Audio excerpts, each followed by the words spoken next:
من الشيطان الرجيم بسم الله الرحمن الرحيم الحمد لله رب العالمين الرحمن الرحيم مالك يوم الدين إياك نعبد وإياك نستعين اهدنا الصراط المستقيم صراط الذين أنعمت عليهم غير المغضوب عليهم ولا الضالين آمين. Bismillahirrahmanirrahim. Waqala Ibnu Mubarak berkata pada anak-anaknya, Nahnu ilal qalili minal adabin, kami sebagai orang tua apabila memiliki seorang anak yang adabnya bagus meskipun ilmunya tidak seberapa tinggi, iku ahwajun minna ila katsirin minal ilmin, iku jauh lebih disenangi daripada anak yang ilmunya tinggi namun akhlaknya tidak bagus. Namun siapapun, bagi setiap orang tua akan jauh merasa lebih senang manakala memiliki seorang anak yang bagus adabnya sekaligus tinggi ilmunya. Itulah sikap yang disampaikan oleh Ibnu Mubarak radhiyallahu anhu. Wa qila li imamina Asy-Syafi'i radhiyallahu anhu. Selanjutnya diceritakan dari imam besar yaitu Imam Syafi'i radhiyallahu anhu. Beliau ditanya, kaifa suhutikal adaba, bagaimana perasaan kamu atau bagaimana kamu dalam menerima ilmu-ilmu tentang adab? Imam Syafi'i ditanya seperti itu. Faqala, beliau menjawab, asma'u bil hurufi minhu fatawadda adai innalaha isma'an tatana'amu bihi. Asma'u bil hurufi, pada saat saya mendengarkan satu huruf saja dari ilmu-ilmu yang mengajarkan tentang adab, fatawadda'a a'dha'i, maka seluruh anggota tubuh saya merasa sangat senang mendengarkan nikmatnya ilmu adab tersebut meskipun baru satu huruf atau satu kata. Ini luar biasa rasa senang yang dirasakan oleh Imam Syafi'i pada saat beliau mempelajari ilmu tentang adab atau bagaimana cara berakhlak yang terbaik. Wakilalahu, kemudian ditanyakan lagi kepada Imam Syafi'i, kaifa talabuka lahu, bagaimana upaya kamu, jerih payah kamu, ikhtiar kamu untuk mendapatkan ilmu tersebut? Qala, Imam Syafi'i menjawab, talabul mar'atil mudillati waladaha wa laisa laha khairuhu. Dijawab oleh Imam Syafi'i, semangatnya dalam mencari ilmu tentang adab ini bagaikan semangat seorang wanita yang sudah berumah tangga dalam waktu yang lama, dan wanita ini tidak segera dikaruniai anak. Namun akhirnya anak wanita tersebut dikaruniai anak. Namun dalam waktu tertentu secara tidak sengaja anak tersebut hilang. Maka sehari-hari wanita tersebut mencari anaknya dengan semangat, hampir-hampir tidak ada kesibukan yang lain selain mencari anaknya tersebut. Itulah semangatnya Imam Syafi'i dalam mencari ilmu-ilmu, utamanya ilmu tentang adab. Semangat ini akan sangat baik apabila ada pada diri kita dan bisa kita turunkan kepada anak turun kita. Bismillahirrahmanirrahim. Wa qala ba'duhum. Sebagian ulama juga ada yang mengatakan isinya seperti ini, at-tauhidu yujabul imana, bahwasanya tauhid itu atau siapapun yang ingin mempelajari ilmu tentang tauhid, maka pertama kali yang harus dilakukan adalah iman. Iman dulu, percaya kepada Allah Subhanahu wa ta'ala.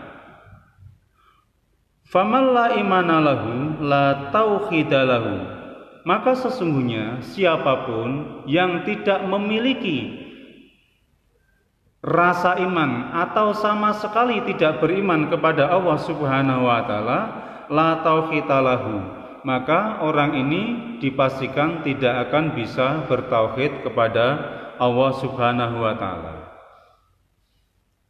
Selanjutnya, wal imanu yujabu syariah. Iman sendiri mewajibkan kepada seseorang untuk belajar tentang ilmu syariat. Misalnya, iman kepada Allah.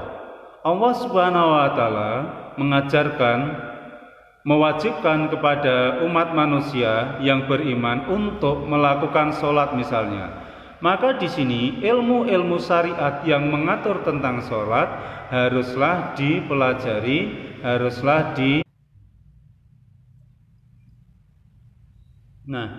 faman la syari'ata lahu la imana lahu wala tauhida lahu. Selanjutnya, siapapun yang tidak mempelajari ilmu syariat, yang tidak menguasai ilmu syariat, la imana lahu, imannya tidak akan bisa dijalankan secara sempurna. Wala tauhida lahu, dan tidak akan bisa bertauhid kepada Allah Subhanahu wa ta'ala. Saya ulangi, siapapun yang tidak menguasai ilmu syariat, maka hampir-hampir dia tidak bisa menjalankan imannya dengan baik, dan dia tidak akan bisa bertauhid kepada Allah Subhanahu wa ta'ala. Ini hujjah dari sebagian besar para ulama di seluruh muka bumi ini. Wasyariatu yujabul adaba, sedangkan syariat sendiri mewajibkan seseorang untuk memiliki adab atau perilaku yang baik. Baik adab antara sesama umat manusia, adab antara kita manusia umatnya Nabi Muhammad terhadap Nabi Muhammad, maupun adab kita kepada Allah Subhanahu wa ta'ala. Maka faman, siapapun la adaba, yang tidak menghiasi dirinya dengan adab yang baik, la syari'ata lahu, maka seolah-olah orang ini sama saja dengan orang yang tidak memiliki syariat. Hampir-hampir sama saja orang ini tidak memiliki iman, dan bisa dipastikan bahwa orang ini tidak bisa bertauhid kepada Allah Subhanahu wa ta'ala. Maka benar sekali bahwasanya kunci dari semua ilmu itu terletak pada adab, yaitu perilaku yang baik, perilaku antar sesama makhluk, perilaku terhadap Nabi Muhammad SAW, dan perilaku terhadap Allah Subhanahu wa ta'ala sebagai Rabb-Nya. Jadi janganlah sekali-kali kita meninggalkan ilmu yang mengatur tentang adab tersebut. Fahadhihi kullaha nususun sharihatun. Semua hadis yang ada di dalam kitab ini yang menceritakan tentang masalah ilmu dan adab, semuanya berdasarkan nas, berdasarkan dalil yang sangat nyata. Wa aqwalul muayyadun, dan masih dilengkapi dengan kisah-kisah atau perkataan-perkataan atau ilham yang sangat jelas. Bi'ulumil makanatil adabi, terkait dengan bi'uluwil makanatil adabati, terkait dengan tingginya, luhurnya ilmu masalah adab. Al-Musarrihati bahkan dijelaskan bi anna jami'al a'malid diniyati, bahwa sesungguhnya seluruh amal agama yang bersifat sir atau yang ada di dalam hati, ataupun yang bersifat ragawi atau badaniah berupa qauliyah perkataan, au fi'liyah atau perbuatan, iku layuk tabarun syai'un, hampir-hampir tidak dibilang sama sekali, tidak diperhitungkan sama sekali, ora direken, ora dirawis, minha dari semua amal yang bersifat ruhiyah qalbiyah, bersifat siri ada di dalam hati maupun bersifat syariah zahiriyah, illa ingkana, kecuali semua amal ibadah lahiriah maupun rohaniah tersebut mahfufan bil mahasinil bimahasinil adabiyati, kecuali amal-amal tersebut dikelilingi, dikepung, dibungkus dengan akhlak, dengan adab yang sangat baik.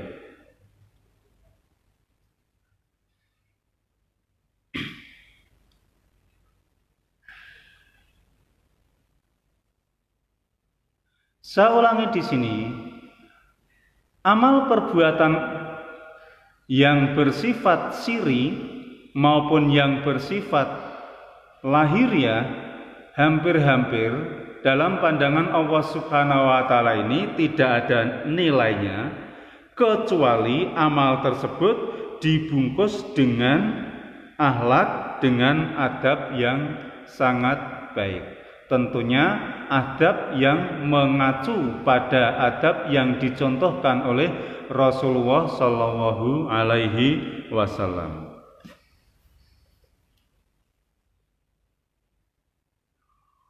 Wa bi anna tahliyatil amali bil adabi, sungguh siapapun yang mau menghiasi amalnya dengan adab yang bagus, maka seseorang itu ajilan, alamatan qabulihi ajilan, maka orang tersebut sama saja sudah mempercepat ridhonya Allah Subhanahu wa taala, mempercepat diterimanya amal tersebut di sisi Allah Subhanahu wa taala. Jadi kalau amal kita ingin diridhoi dan diterima oleh Allah Subhanahu wa taala, maka yang harus kita lakukan adalah menghiasi amal tersebut dengan adab yang baik.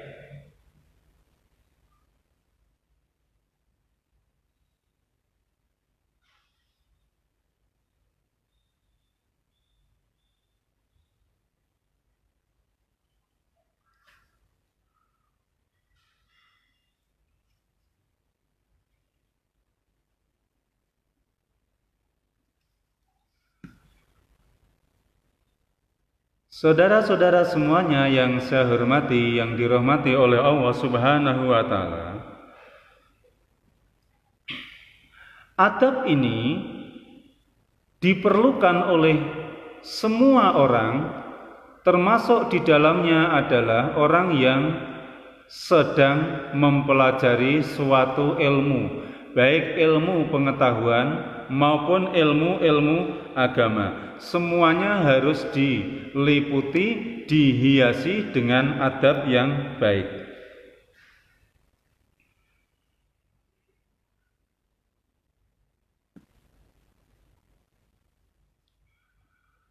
Bisa dibayangkan seandainya suatu kelas atau suatu sekolah ini secara rata-rata terdiri dari siswa-siswa yang memiliki adab yang sangat baik, baik itu adab terhadap kawannya, orang tuanya, gurunya, maupun lingkungannya, maka sudah dipastikan bahwa sekolah itu lembaga pendidikan itu akan mampu menjalankan proses belajar mengajar dengan sangat baik, dan siswa-siswa santri-santri yang ada di dalamnya akan bisa memperoleh ilmu pengetahuan dengan baik pula, dan pastinya akan cenderung diridhai oleh Allah Subhanahu wa Ta'ala.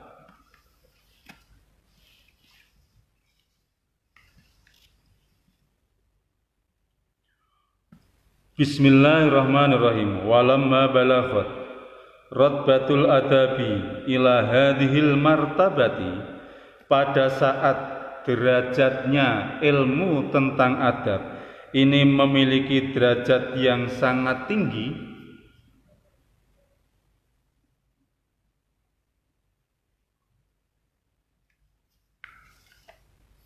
karena ilmu-ilmu tentang adab ini memiliki derajat yang sangat tinggi, maka dibutuhkan suatu kitab atau buku yang memuat tentang adab tersebut. Dan akhirnya ada seorang ulama yang membuat karya atau kitab yang memuat tentang adab, yang namanya adalah Adabul Alim wal Muta'alim, atau sering dikenal dengan taklim muta'alim, ilmu yang mengajarkan bagaimana cara mengajar dengan baik dan bagaimana cara belajar dengan baik sesuai dengan adab atau perilaku yang dicontohkan oleh Rasulullah Shallallahu Alaihi Wasallam.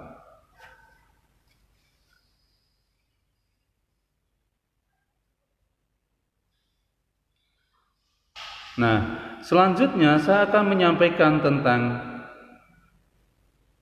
fadilah ilmu ulama dan fadilah belajar dari ilmu dan mengajarkan suatu ilmu.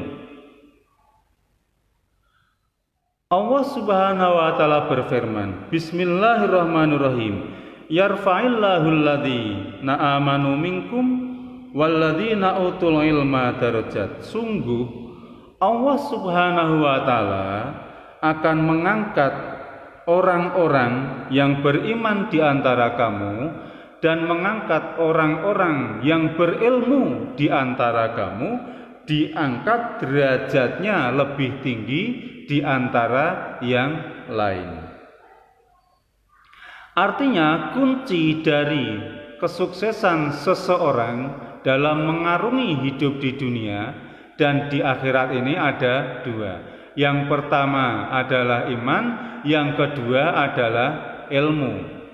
Seperti yang saya sampaikan di depan tadi, ilmu di sini selalu harus dibungkus dengan adab yang sangat baik, sehingga setelah kita mempelajari suatu ilmu dan menggapai ilmu yang tinggi, perilaku kita, adab kita akan tetap bagus dan ilmu kita akan bisa menjadi seperti garam. Artinya, fungsi dari ilmu yang ada di dalam diri kita ini nyata fungsinya atau nyata manfaatnya di dalam kehidupan bermasyarakat. Namun secara pribadi kita tidak perlu menonjolkan diri kita. Kita tidak perlu memperlihatkan diri kita kepada orang banyak.